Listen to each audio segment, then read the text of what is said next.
You're listening to the Dibbly Dobbly Podcast. Remember to like, share, comment, subscribe, and click the bell to make sure you get the latest episodes of the podcast. Be sure to like and share our Facebook page and follow us on Twitter and on Instagram. Let's talk about New Zealand, Jihan, and talk about how they're going to go in this T20 World Cup. 2 years ago, they finished in the group stage. They won 2 and lost 2. They struggled in that T20 World Cup 2 years ago in New Zealand. They weren't at their best. And they've been struggling of late in T20 cricket as well.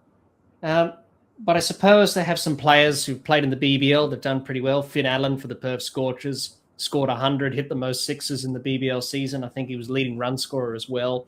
Tim Seifert for the Renegades scored 100 and scored some runs. But they've got a team that's capable, full of T20 experience, IPL experience as well. With New Zealand, we know that they're going to definitely fight and find a way to qualify, as we've seen throughout the years with New Zealand. They're able to do that in major tournaments. No Kane Williamson in the squad.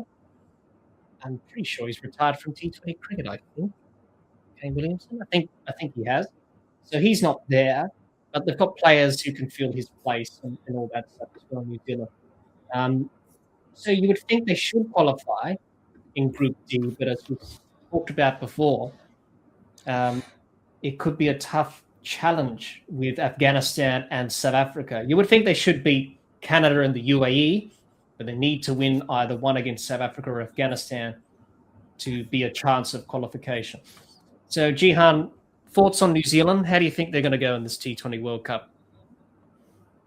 Yeah, I think that's a really good squad that they have. Some power in the batting there. Finn Allen, Devon Conway, Michael Bracewell, Darryl Mitchell, Jimmy Neesham down the end, Glenn Phillips as well, obviously. And then, decent bowling as well. Duffy, Ferguson, Matt Henry. So I think that's a really good squad. Spinners, maybe a bit lacking in the spin department, which is going to be important for this tournament. Whether they play Ishodi or not, I'm not sure. I think they'll try and get some overs out to get Glenn Phillips. Mitchell Santner's pretty good in these conditions. So I think they'll be there or thereabouts. I agree with you. The question is going to be whether they're going to be able to beat Afghanistan.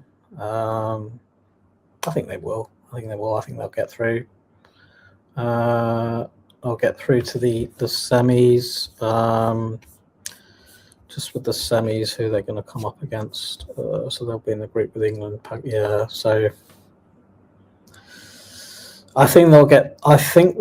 Sorry, not the semis. I meant the Super 8s. I'll get through to the Super 8s, but I don't think they'll get through to the semis. I think England and Pakistan will get there ahead of them. Yeah, you would think so, but you never know with New Zealand. They're always there and thereabouts in terms of tournaments and standing up in big moments. Obviously, they haven't been able to get the job done when they've qualified for a final, for example, 2015, 2019 in those 50-over World Cups. 2021 T20 World Cup against Australia was a moment for them that they didn't capitalize on in terms of winning that final. Clearly, Australia were the better side in that game at the time.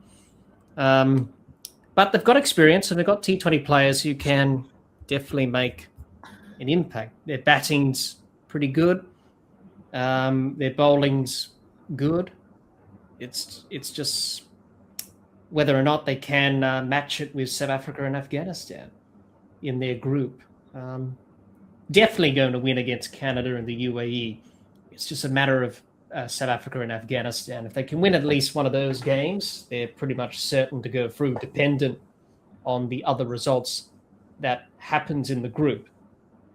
But they should be able to do better than they did 2 years ago, because 2 years ago they did really struggle in that T20 World Cup in their group that they were in. So this time around, they'll be hoping to do a lot better, New Zealand. But we shall see whether or not New Zealand can make it all the way. We'll have to find out if they can win this T20 World Cup for 2026.